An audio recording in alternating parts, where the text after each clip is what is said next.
নমস্কার বন্ধুরা, আজকে ৭৭তম প্রজাতন্ত্র দিবস উপলক্ষে আমাদের এই ছোটোখাটো একটু আয়োজন। এই দেখুন, মানে দেখাবো আপনাদেরকে। হ্যাঁ, আমরা এই হ্যাঁ ৭৭তম প্রজাতন্ত্র দিবস উপলক্ষে আমরা আমাদের এই ছোট একটুখানি প্রচেষ্টা আর কি, সেটা দেখে আপনাদের যদি ভালো লাগে তাহলে আপনারা একটু লাইক করবেন।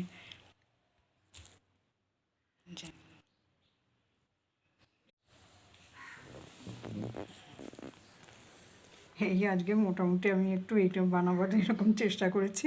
এই চেষ্টাটা যদি জানি না কীরকম, জাতীয় পতাকাকে সম্মান জানিয়ে এরকমভাবে একটু করার চেষ্টা করেছি, এইটুকু। এর থেকে বেশি আর কিছু পারিনি। যদি ভালো লাগে আপনাদের তাহলে একটু লাইক করবেন আর কি। এবার দেখাই আজকে কি কি খাবার, দেখো, বলো। নমস্কার, আশা করি সবাই ভালো আছেন। ৭৭তম প্রজাতন্ত্র দিবস সবাইকে শুভেচ্ছা এবং ভালোবাসা জানাই। আজ এখন লাঞ্চের টাইম, আমাকে খেতে দেওয়া হয়েছে, তাই কী কী দেওয়া হয়েছে আপনাদের সাথে শেয়ার করি। প্রত্যেক দিনের মতো গরম ভাত, তার সঙ্গে এই পালং শাকের তরকারি। আপনারা ভাববেন না যে একই জিনিস বারবার কেন দেখায়। আসলে কি জানেন তো, দুজন লোক তো, তাই যতই কম করি কিছু না কিছু থেকেই যায়, কিন্তু সেগুলি তো আর ফেলে দিতে পারি না, তাই সেগুলি আবার পুনরায় নিতে হয়। এছাড়া সঙ্গে আছে এই দেখুন, তিরঙ্গা আকৃতি করে ভাজা সাজিয়েছে, কী সুন্দর।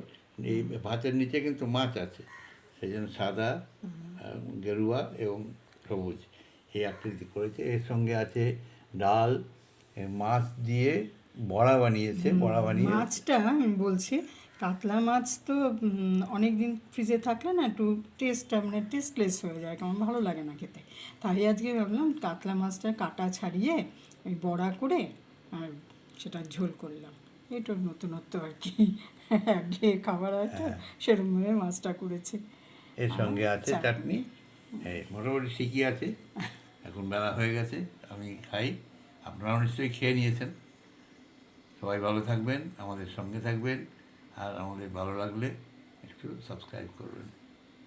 Thank you. প্রজাতন্ত্র দিবসে অনেক শুভেচ্ছা, অনেক অনেক শুভেচ্ছা। শুভেচ্ছা রইল।